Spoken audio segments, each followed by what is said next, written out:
Tá aí a UEFA Champions League, que claro, a gente aguarda ansiosamente aí com o desfecho dessa fase eliminatória, o sorteio envolvendo as grandes equipes para a gente saber quais serão os grandes confrontos que a partir de agosto serão jogados. E nós temos aí, né, Gustavo, vários jogos que foram disputados essa semana. Vou pedir para você os resultados e depois a gente vai explicar em que fase da Champions League a gente está nesse momento. Pois é, a questão é a pré-Champions League, né? Mais ou menos como tem a pré-Libertadores aqui, alguns países tem mais vagas, campeonatos mais importantes, o inglês, que adere até 3 ou 4 equipes, o italiano, 2 ou 3 equipes, e tem os países menores das competições europeias, que dão apenas uma vaga na pré-Champions League. E é por isso que teremos algumas equipes bem desconhecidas aqui. Vamos começar a passar os resultados. O Shakhtar, só que não é o Shakhtar Donetsk, é o Shakhtar do Cazaquistão, acabou vencendo por 3-0 o Skanderbeu da Albânia. Grande jogo, hein? Grande jogo. 3-0, foi um jogaço. Espetacular. Foi fantástico, jogo lindo. A gente chega à conclusão que o Shakhtar está praticamente classificado. Né? Com 3-0 o jogo de volta vai ser meio complicado para o time da Albânia aí conseguir reverter o resultado. O Dinamo Tbilisi da Geórgia, esse é um time mais desconhecido até, acabou perdendo por 2-0 para o Steaua Bucareste da Romênia. O Steaua Bucareste que já foi campeão da Champions League. 1986, uma das grandes surpresas. Uma das grandes surpresas, exatamente. O Áustria Viena, outro time aí já de mais expressão também, venceu por 1-0 o Hafnarfjordur. Meu Deus, que nome difícil. Esse da Islândia, time islandês, acabou perdendo por 1-0 para o Áustria Viena. O Nome Kalju da Estônia perdeu em casa por 4-0 para a Vitória Pilsen da República Tcheca. É o time da cerveja, né? O time da cerveja. Mas é verdade. Vitória Pilsen. Sim, é verdade. É de lá que saiu a origem da cerveja Pilsen. E é um time que teve uma boa campanha na temporada passada. Na temporada passada ou retrasada? Há 2 temporadas. Há 2 temporadas. Né? O Vitória Pilsen fez uma boa campanha. Aí um confronto mais forte já, né? O Nordsjælland da Dinamarca acabou perdendo em casa para o Zenit da Rússia, time do Arshavin, né? Que nós comentamos Hulk, bastante, né? O ano passado, e do Hulk, que possivelmente ainda pode sair, mas por enquanto ainda está no Zenit da Rússia. O Nordsjælland, que a gente lembrou, o André Fonseca até lembrou na primeira edição, foi aquele time que tomou aquele gol bizarro do Luiz Adriano, né? Na edição passada da Champions. O gol do Fair Play. O gol do Fair Play. Bom, continuando com os resultados, o Basel da Suíça. O Basel da Suíça venceu por 1-0 o Maccabi Tel Aviv de Israel. Um importante resultado aí para o Basel, já que... O Basel foi semifinalista da última Europa League, né? Europa League. Então, um resultado e o Basel importante. Teve aquele problema também com o Manchester United na UEFA Champions League. Exatamente. Agora eu não sei se foi a última. Foi há 2 temporadas, Pedro. Isso e tudo mais. Foi há 2 temporadas, o Basel foi eliminado. O Manchester United foi eliminado na primeira fase pelo Basel. Tinha recursos, né? Se quisesse, podia entrar com recursos. Você explica mais sobre isso aí. Beleza, vamos lá. Continuando, um importante resultado agora, um importantíssimo resultado. O PAOK da Grécia acabou perdendo em casa para o Metalist da Ucrânia por 2-0. O Metalist consegue um excelente resultado, vencendo o PAOK dentro da Grécia. Também uma classificação já bem encaminhada. Continuando, o PSV Eindhoven da Holanda. Também já foi campeão da Champions. Também já foi campeão, time que já teve Romário, Ronaldo, fenômeno. Venceu por 2-0 o Zult da Bélgica. 2-0 para o PSV. Dinamo Zagreb da Croácia, outro time que tem constante participação na Champions League. Acabou vencendo o Sheriff da Moldóvia. 1-0 para o Dinamo Zagreb contra o Sheriff da Moldóvia. O Lyon da França, esse sim, bem mais conhecido aqui dos brasileiros, time que foi por muitas temporadas do Juninho Pernambucano, com 7 títulos franceses seguidos. O Lyon venceu também por 1-0 o Grasshoppers da Suíça. 1-0 vitória do Lyon. O Molde da Noruega empatou com o Legia Warszawa da Polônia. O Apoel do Chipre, time também que ficou bem conhecido aí graças a recentes campanhas na Champions. O Apoel também empatou em casa contra o Maribor da Eslovênia, 1-1. Bom, continuando aí os resultados de outras equipes, o Ludogorets, da Bulgária, venceu por 2-1 o Partizan da Sérvia. Partizan também é outro time que tem bastante história. E que revela muito jogador bom, né? O Red Bull não é o Red Bull de Campinas, não é o Red Bull de Nova York, mas o Red Bull da Áustria.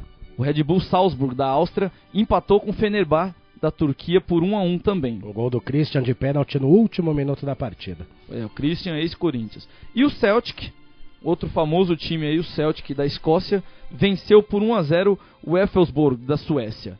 Esses são os resultados dessa primeira fase, lembrando que teremos os jogos de volta para classificar, e os vencedores de cada um desses confrontos se juntarão a Milan, Arsenal, Schalke 04, Real Sociedad e Passos Ferreira, e será realizado então um novo sorteio, onde sairão os 10 classificados para a fase de grupos. Exatamente, só para explicar então o ouvinte do Euro Contínua, nós temos já 22 equipes classificadas para a fase de grupos da Champions, e agora nós temos 15 confrontos, que na verdade outros confrontos já ocorreram anteriormente. Agora nós temos aí 30 equipes envolvidas em 15 confrontos.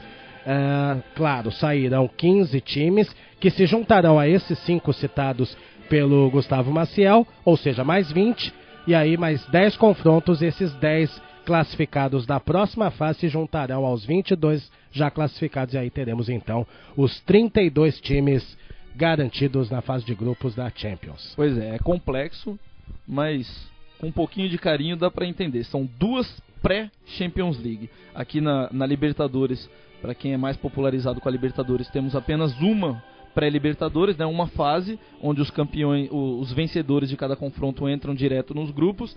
Lá vai ter essa primeira pré, aí os vencedores ainda se juntam a esses 5 times que tiveram melhor classificação nos seus respectivos campeonatos, para fazer uma segunda pré-Champions League, para aí sim os 10 vencedores se juntarem aos 22 já classificados previamente para os confrontos de grupos.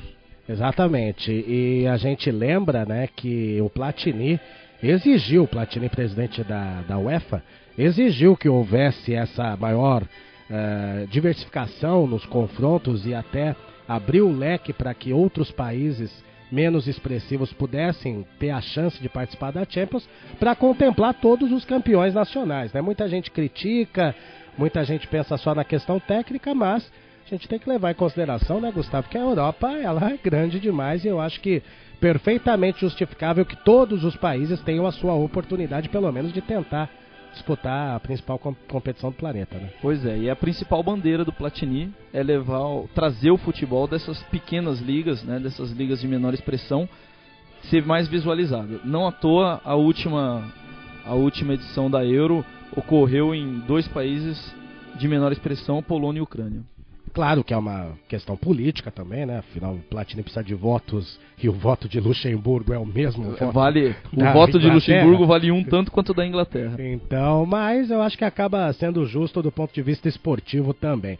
Pedro Marques, algum confronto você destaca aí desses que a gente citou? Já temos aí equipes de maior tradição, né? O PSV está envolvido, o Lyon. Dinamo Zagreb também, Zagreb, né? Exatamente. Tem muitas equipes. Diga lá, Pedro. Tem muitas equipes, né, André? Equipes até com tradição. E eu concordo com o que você está falando. Acho que o Platini tem que sim ver outras ligas de futebol, porque a Europa não é só formada por Alemanha, Espanha e Inglaterra, né? A Europa é muito maior que isso.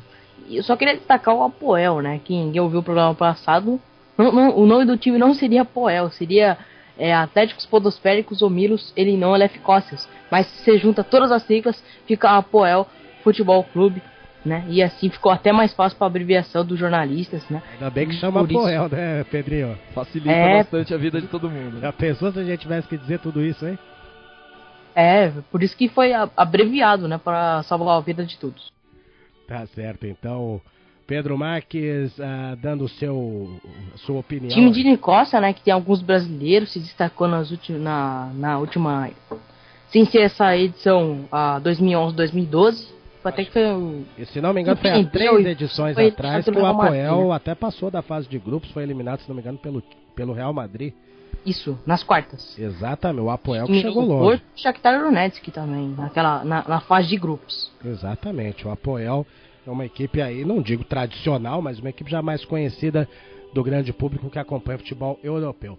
Antigamente a UEFA Champions League reunia só os campeões, era só um time de cada país, era chamada de Copa dos Campeões. Havia também a Copa da UEFA, que eram times que ficavam entre segundo e quarto lugar nos campeonatos nacionais, e a Recopa que envolvia equipes que ganhavam as Copas Nacionais, né? Depois de várias mudanças aí na configuração dos campeonatos, esse formato da Champions já desde o começo dos anos 90 acontece, né? E cada vez mais abrindo o número de clubes, né? Nós temos 4 equipes que se classificam na Alemanha, na Inglaterra e também na Espanha. 3 diretamente, 1 que acabam disputando a última fase aí dessa UEFA Champions League, e depois, conforme o rendimento, o aproveitamento de cada país, tanto dos clubes como também das seleções nas competições da UEFA, é feito esse ranqueamento para definir quantos times de cada país disputam